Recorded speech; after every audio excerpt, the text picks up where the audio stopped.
Hey guys, coming to you from a bit of a special place here today. I'm at the Canadian War Museum in Ottawa in Regeneration Hall. And Regeneration Hall is where the sculptures, the design sculptures for the Vimy War Memorial in France. So they were made by Canadian sculptor Walter Allward, and there were 20 figures. There's 17 of the plaster um, statues here, and so yeah, it's in a nice quiet part of the museum. It is yeah, it's a pretty solemn place, and so it's good to shoot, good light, but also very fitting for today's topic. And what I wanted to talk about today was letting go, and in terms of PTSD. And this has unfortunately happened to me, and I know it's happened to a lot of people. You have friends or family who just say, why can't you just let it go? Why can't you just be over it? You experience this or that, it's over, you're home safe, why can't you let it go? And the same comes to service and transition, just in general, and why it's so hard to let it go. And I'll speak in terms of veterans, but I know this transfers over to first responders as well. And yeah, there's kind of a few things to it. Now, one thing, and this was also, this kind of came up. I saw a Facebook post, and I can't find it. Came up in my feed from somebody about stop living your trauma and stop inviting your demons in. And that's definitely true. You cannot heal if you keep immersing yourself in the experience and the trauma. But I want to talk to you a bit about why that's so difficult for veterans and first responders, why you can't just move on. I've had family and friends who've said to me, why can't you just move on? And honestly, it's devastating to hear. And it's not from a place of maliciousness, and it's not from a place of uncaring. It's from a place of misunderstanding. They just can't seem to understand why certain events or certain places or certain things you just can't seem to get out of your mind, or you can't seem to move past emotionally. And I've talked a bit about that, and I've talked about emotional numbing, and I've talked about and that's part of it, and not experiencing those emotions in the moment when the experience has happened, and that's part of it. And if you never experience them, you can't get past them. But kind of more to the point is the idea of trauma and how you move past it, and how you get over it. And I know I've talked before about Sebastian Junger's book Tribe, and this definitely, he speaks to this in there. And one thing in particular he says, is when you look at rates of PTSD and PTSD recovery, and you look at victims of car accidents and sexual assault, and victims of crime or different things, your average person who has kind of one of those once in a lifetime experiences, and some people do experience more, basically the recovery rates for PTSD are much higher than they are in soldiers and first responders. And I'm no way diminishing any of those experiences for anybody, or them having post-traumatic stress disorder. I'm in no way saying, oh, you've got it easy, be happy. But the rates of recovery are significantly higher. And the reason for this is, when we look at why can't you move on, life in the forces, in the army, in the services, it's a lifestyle. It's not just a job. It is all encompassing. And on the one hand, you have multiple traumatic experiences, or multiple intense experiences. Whereas, your average Canadian, your average person, typically 1, 2, 3, there's a few. And again, not to take away the impact of those experiences at all, but in service life, you have multiple exposures to traumatic events. So that's part of it. The emotional numbing then helps create that perpetual loop in your mind that never lets you get past it, because you didn't experience it emotionally when it happened. But the other part of it is quite simply that that's the environment in which you experience those traumas is your life. And what basically happens is those traumatic experiences are meshed with some of the greatest experiences of your life. To compare to a victim of sexual assault, a victim, car accident, that's a one-off experience. And as I've read, the rationale is simply, to that person, they may experience post-traumatic stress disorder. Everybody experiences post-traumatic stress. It's a disorder when that reaction doesn't go away. And they are more likely to be able to move past it, to recover from that, simply because there's nothing good about that incident. Everything about that incident is bad. And so there's no emotional attachment to it, no good emotional attachment to that experience. And that helps to process it, that helps to get rid of it. When you look at soldiers and first responders, the best and worst experiences of your life are so deeply intertwined that it's hard to let go. Like, you don't, pardon me, people, places, things, sights, smells, everything, they're connected to trauma, and they are connected to people and things you love. So it is incredibly hard to pull the two apart. And that's one of the reasons why post-traumatic stress disorder in veterans and first responders is so complex and so hard to manage or to treat. You have so many powerful emotions that are tied up in those experiences, and so few of those emotions that you experienced at the time, at the occurrence, essentially, when that happened. So that kind of leads me to that other side of the coin, where they say, don't immerse yourself in your traumas. Don't keep inviting the demons in. That's very hard to do when everything that you love is tied to those things. And it's also hard in terms of transition. And we can speak purely of transition. We can take the PTSD side out of it, and we can talk about transition to that civilian life and that normal life, and how difficult it is. And part of that is being able to relate to people that don't have those shared experiences. And I've certainly felt it in the last year, being in school, working outside, finally, doing some work, and experiencing the workforce outside of the forces, and the interpersonal interactions with civilians. And again, I'm not speaking ill of civilians, I'm just saying it's different, and it's very stressful. You constantly feel out of your element, and I'll speak more to that in another video. But it makes it very easy for someone like me, for a veteran, to not associate and mingle and not try to connect with people outside of those shared experiences, outside of those realms. And it's absolutely true. I can go to Meaford, where I was stationed. I can go to places where I have people, Owen Sound. I have a lot of friends there. I can connect with those old friends, and it's incredibly comfortable. But it also brings up a lot of those bad memories too. So it's really a mixed bag, and I think it's very easy to only associate then with people in that shared circle because it's comfortable.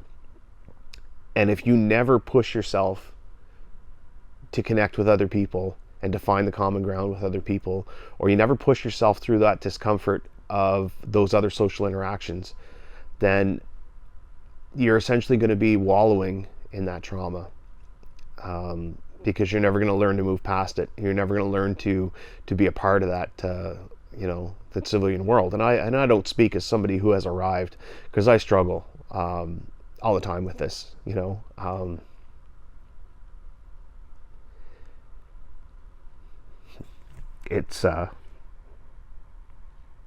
It's incredibly lonely.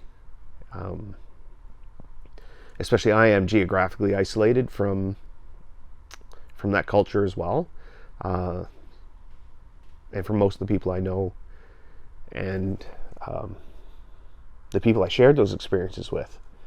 And so that's very lonely. And then trying to connect with people outside of those experiences can be lonely as well. And we talked about emotional numbing and all that. And so, I have forced myself to go out and be around groups of people, house parties and whatnot. And it's difficult. It's hard. It's exhausting. And you feel like you don't belong. But I still kind of try and push through it. And again, and it's not a slight to my civilian compatriots and those, not at all. Just understand that it's hard to do. And it's not that anybody's doing anything wrong. It's just that feeling of not quite fitting. And again, yeah, I haven't arrived, but I'm trying. I'm just pushing through it every way I can. And so going out on this ride, it's to connect with other veterans and to get people out. But all of it too is trying to connect with other people. And this video is as much for my veteran and first responder brothers and sisters as it is for the people around us and the people who care for us, who just don't understand why we can't let it go. But I definitely encourage you to push yourself outside of your comfort zone, push yourself to try and connect with the people around you. And I know that is so much easier said than done. School and vocational rehab, I mean, I've put myself in a position where I have to do it. I've forced myself to do it. And I know friends who've tried that route and just weren't able to make a go of it. And again, there's no judgment there. There is no judgment there at all. Just do what you can, But yeah, hard to let go and hard to separate the good from the bad. Being at the War Museum, and even just pulling into the parking lot, just started to get absolutely overwhelmed. And again, that comes from, I know what I'm going to see. As soon as I walk in, I'm seeing vehicles and I'm seeing pieces of equipment from places I've served.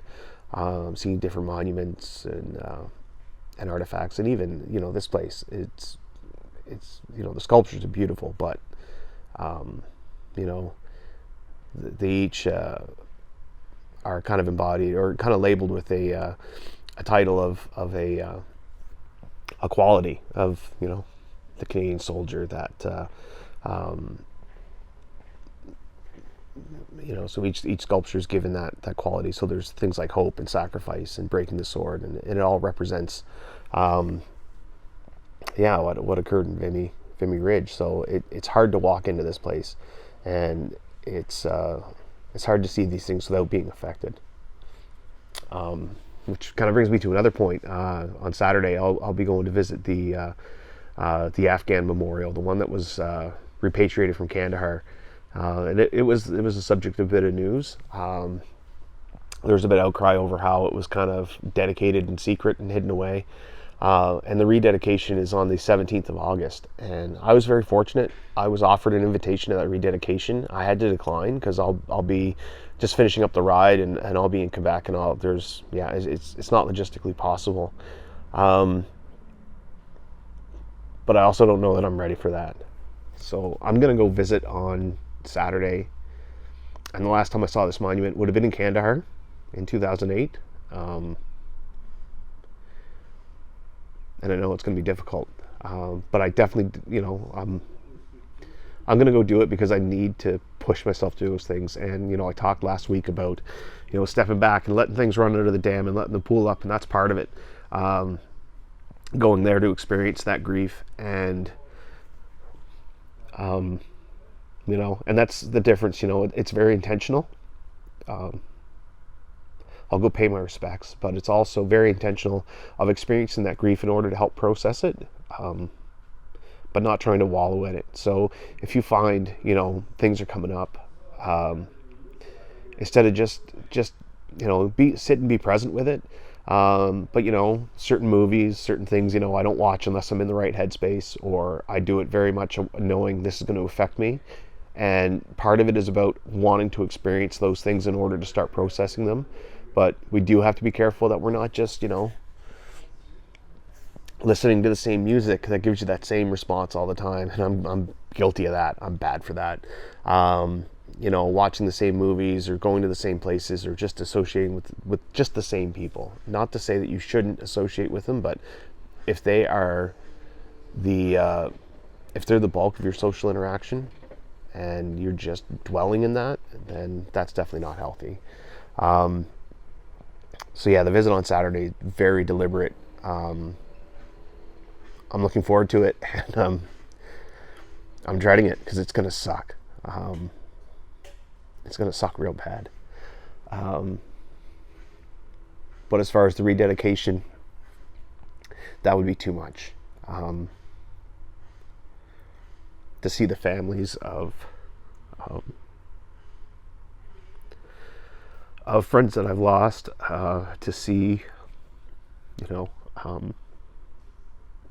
could think of a couple people that I've even connected with through this ride.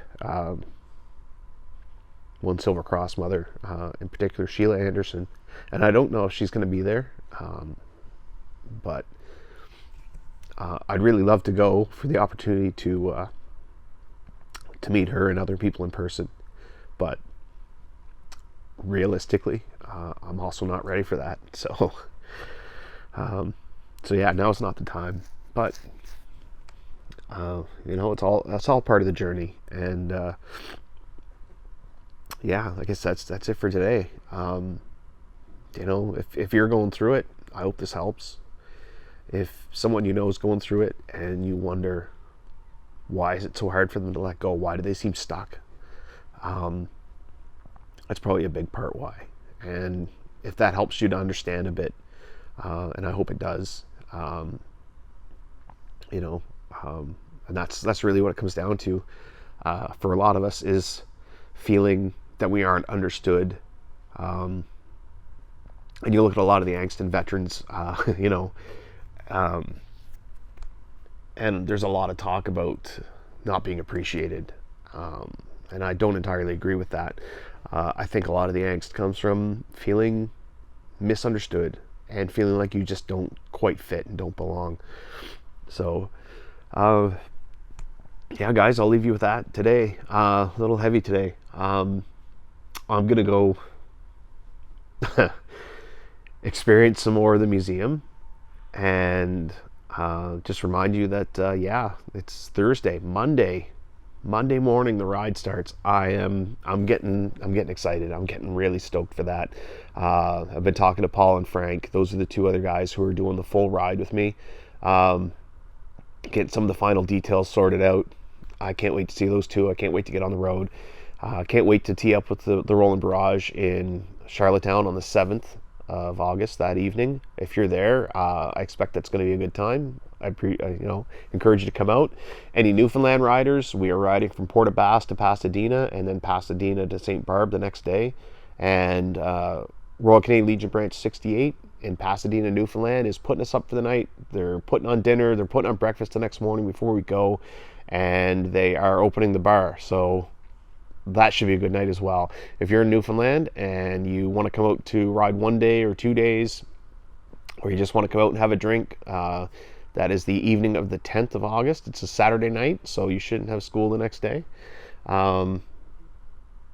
Yeah, so that's about it, guys. I'll leave you with that, and I will see you. Well, you'll start seeing posts popping up over the weekend and Monday as the ride starts. And we'll be sharing the GPS tracker. We'll be sharing the maps every day, so you'll know where we'll be. If you're a veteran or first responder and you want to come out and you've got a story to share, get in contact. The email, contact info is down in the description. We'd love to hear from you. We'd love to. I've got one interview booked. So looking forward to that. Looking forward to somebody I haven't connected with yet. Very, very limited connection. So looking forward to shooting that and sharing that with you guys as well. And that's really what the whole endeavor is about, is getting people to talk about their struggles and open up about those things they experience, so that we can start breaking down the stigma and end the silence. And I'm now at the point of rambling, so I'm going to go. Thanks, everybody. I'll see you next Thursday.